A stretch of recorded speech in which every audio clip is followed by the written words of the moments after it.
Hello, wonderful viewers! Welcome back to my YouTube channel.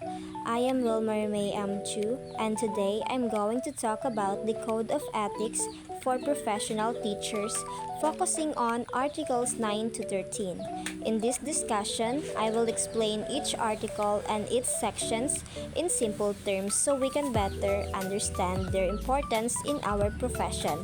But before we go to our topic, intro, pasok!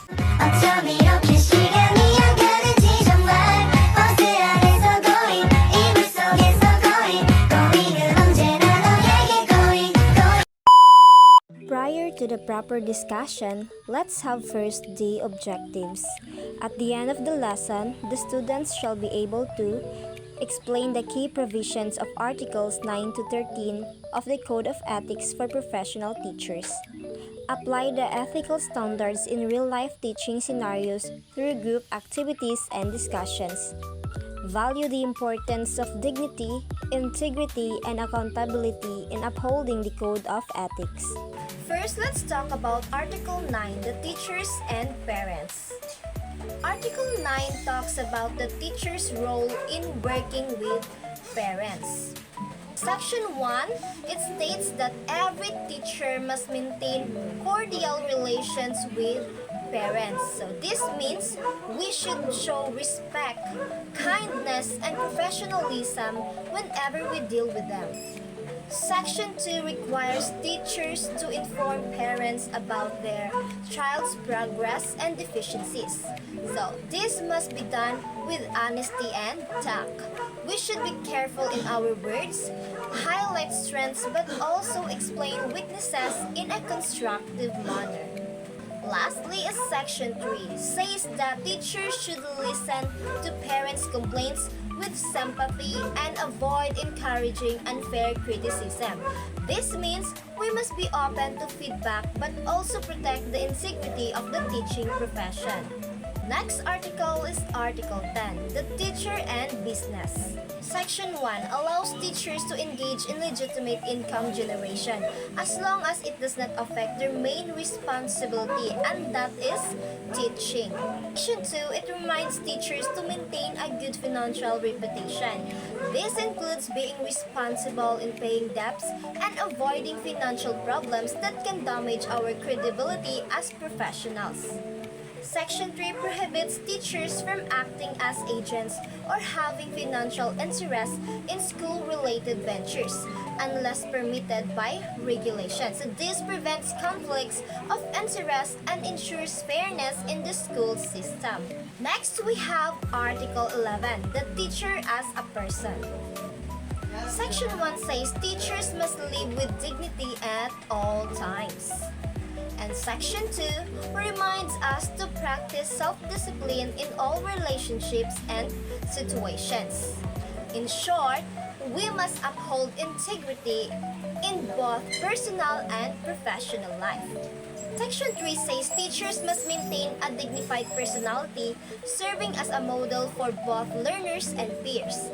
And Section 4 recognizes the Almighty God as the ultimate guide of our destiny. This emphasizes humility and spirituality in our profession. Next, we have Article 12, disciplinary actions. Article 12 is all about the consequences when a teacher violates the Code of Ethics. Since teachers hold a professional license, we are accountable for our actions. If a teacher goes against the rules, there are 3 possible disciplinary actions. First, we have revocation of license. This is the most serious penalty because it completely removes a teacher's right to practice the profession. Second one is the suspension from teaching. This is temporary. The teacher is not allowed to teach for a certain period of time depending on the gravity of the violation. Third, we have reprimand or cancellation of permit.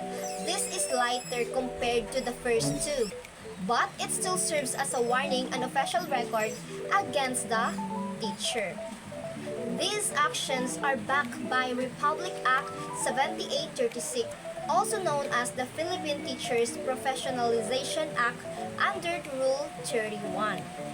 So, the main point here is the teaching profession is not only a job, it's a public trust. So, that's why strict disciplinary actions exist to protect the integrity of the profession and the welfare of our learners. Lastly, we have Article 13, Effectivity.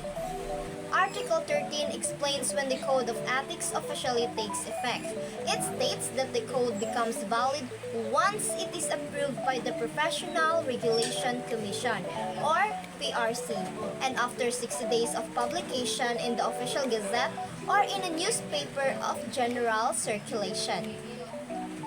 In short, this article tells us the code is legally binding and officially enforced after the proper approval and publication.